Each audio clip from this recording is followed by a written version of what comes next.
Hey guys, I'm Michelle. I'm a licensed massage therapist, and I want to talk to you guys about when you are running your own massage business, how to turn those one-off, one-time clients into regulars, because that's what you want in the long run. You want one client to come back again and again and again.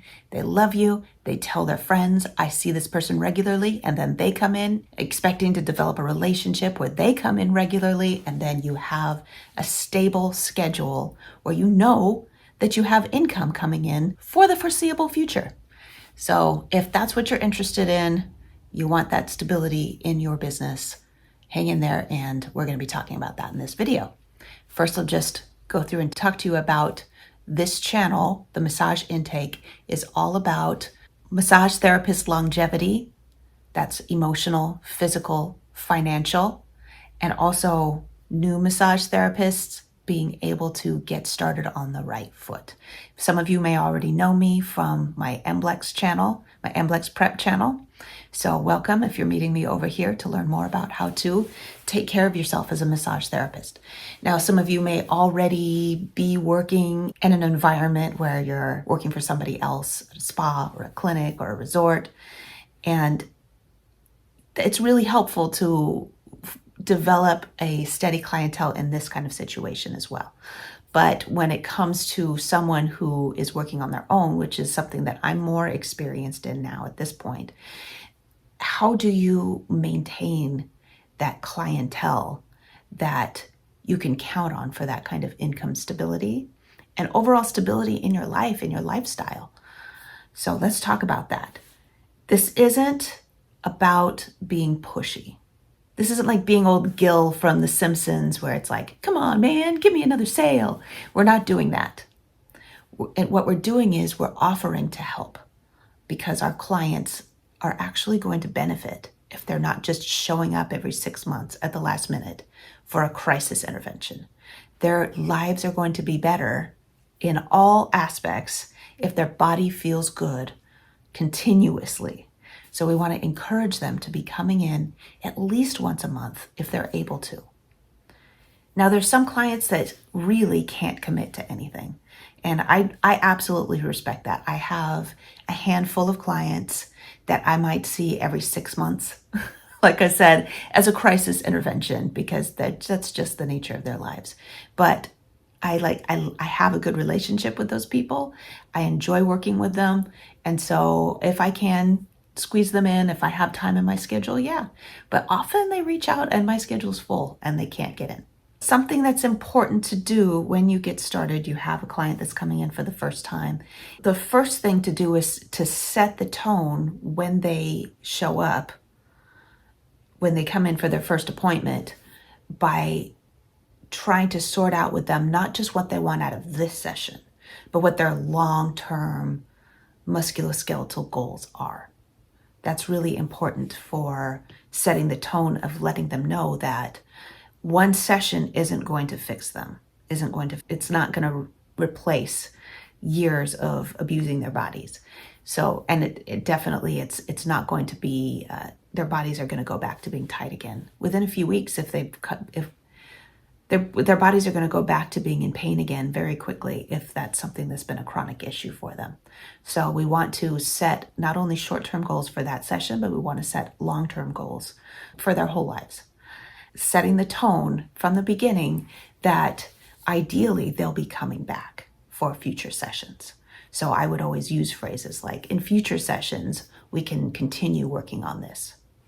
So I'm always mentioning things like that to just put a little bug in their ear because they may not know that that's something that's an option to them. Maybe historically in their family or in their friends group, there's nobody else that gets regular massages. They only get it as a special treat, or if there's something that's some chronic pain that's been going on for a long time.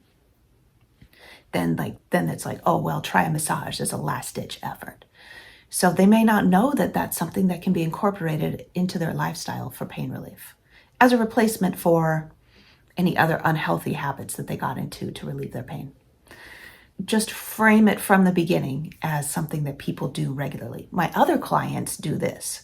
Other situations where I've had a client that had this kind of thing. They came in weekly for about a month, and then it went to 2 weeks, and then monthly for maintenance. Just give them that perspective from the beginning. And you are not pressuring them. You're just being honest that that's the way that their trajectory works when somebody's been in chronic pain for a long time, if that's the situation for them. Unless they make it very clear, this is just my birthday massage, then you already know. But I do mention, if you were able to come in regularly, you could really be helped through this situation.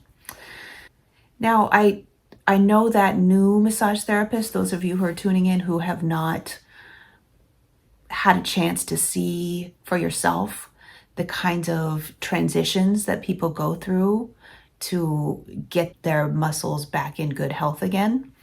So I know that this is something that can feel a little overwhelming or disingenuous if you haven't experienced yourself the trajectory, that kind of trajectory. That's why it's really important to have other massage therapist acquaintances to talk to about that with that experience.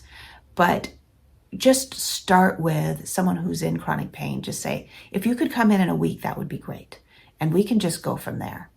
But, typically you can ballpark an estimate and you can work with that as they go.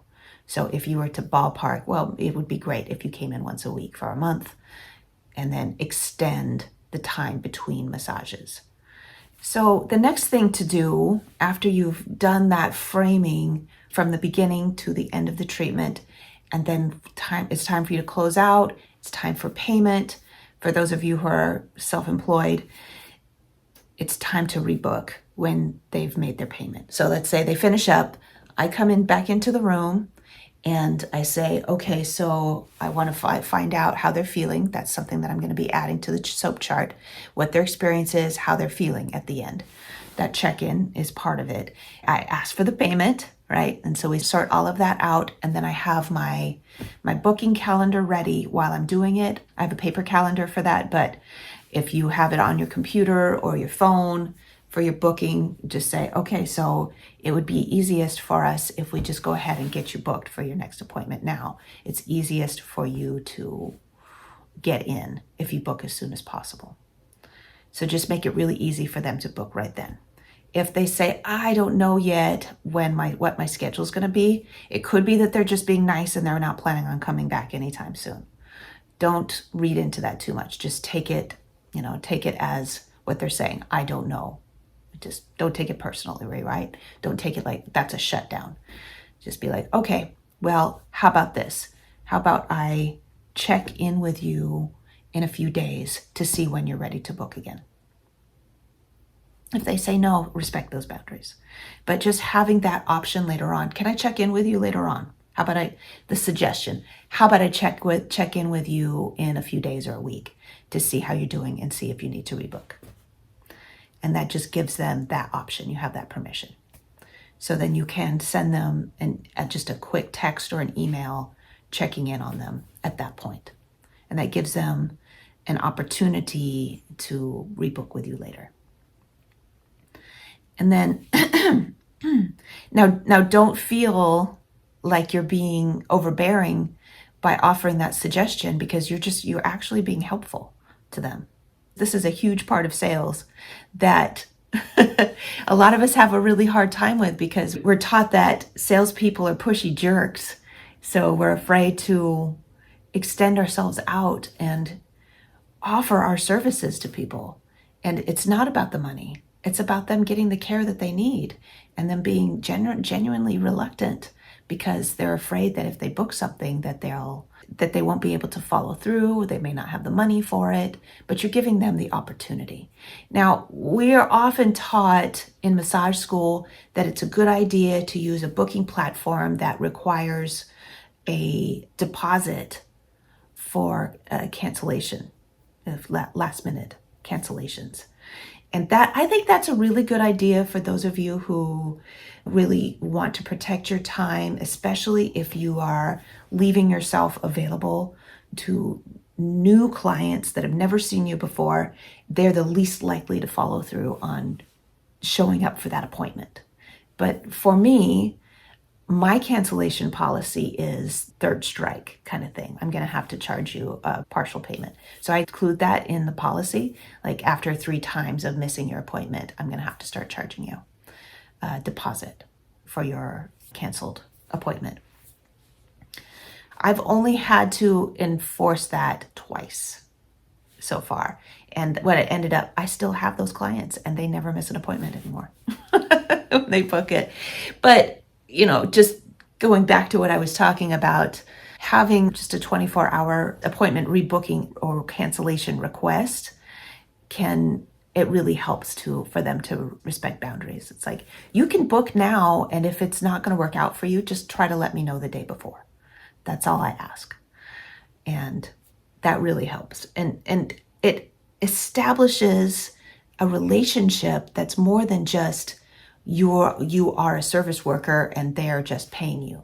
You end up in this relationship where they become very loyal customers because you have shown that flexibility. Most people are going to show up. Once they've met you and you've worked with them one time, they're going to show up again, almost always on time, because they've seen you, they met you, and they don't want to be jerks by not showing up. So being like, it's okay if you cancel, just try to let me know 24 hours, at least 24 hours beforehand. And that helps to make them to feel a little bit more safe with scheduling during the appointment. Now, in the document that is going to be linked in the description and the pinned comment and an outline of this webinar, I will have some sample scripts for things to say at the beginning of the session, during the session, and then at checkout when you're finishing up, sample suggestions for what you could say for those of you who aren't sure. Making regulars feel like regulars is really important. When I'm working with someone, I notice little preferences that they have, and I write them down in the notes part of my SOAP chart so that I can refer to them the next time that I see them. I can remember those little details. Has 3 children in school. Prefers the heat on this setting. Just like little unique things that are going on in their lives, those little touches that make them feel like they're special. And that's why people go to one hairdresser regularly, is because they've established a relationship where they feel like they're special in that treatment. This is the difference between you as a licensed massage therapist in your own establishment. That's the difference between that and just getting a chair massage at the mall.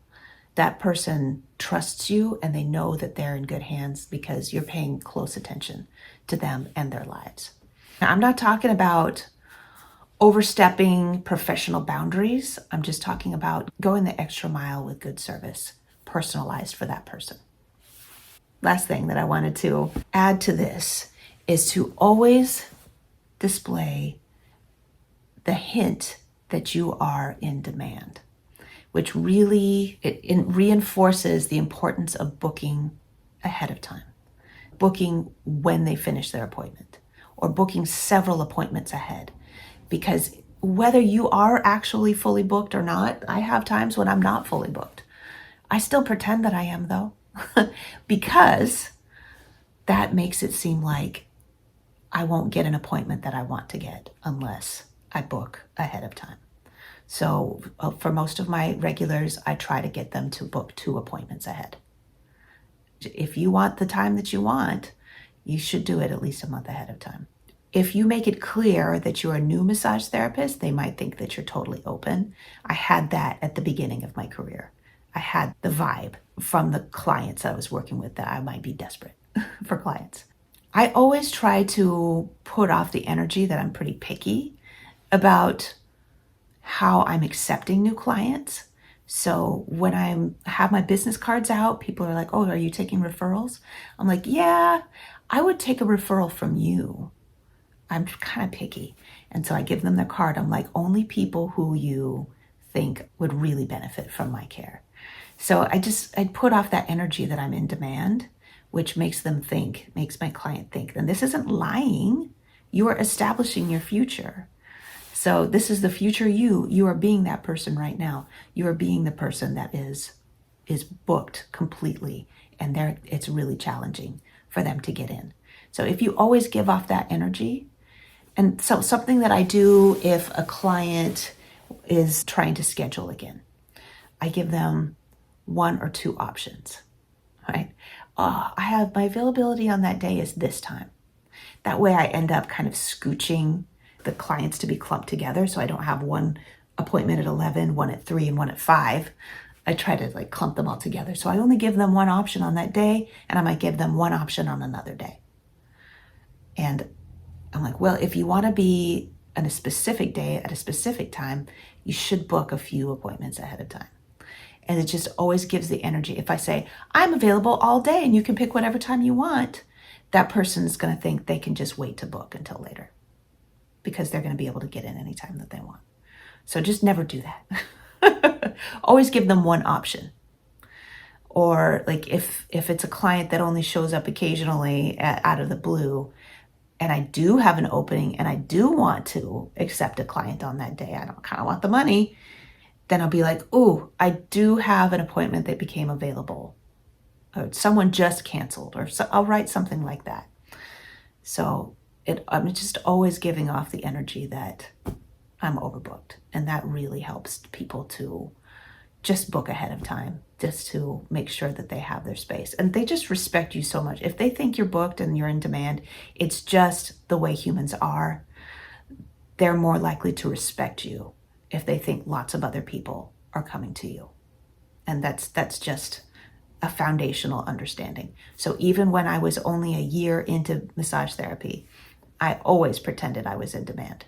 I always pretended I was booked completely.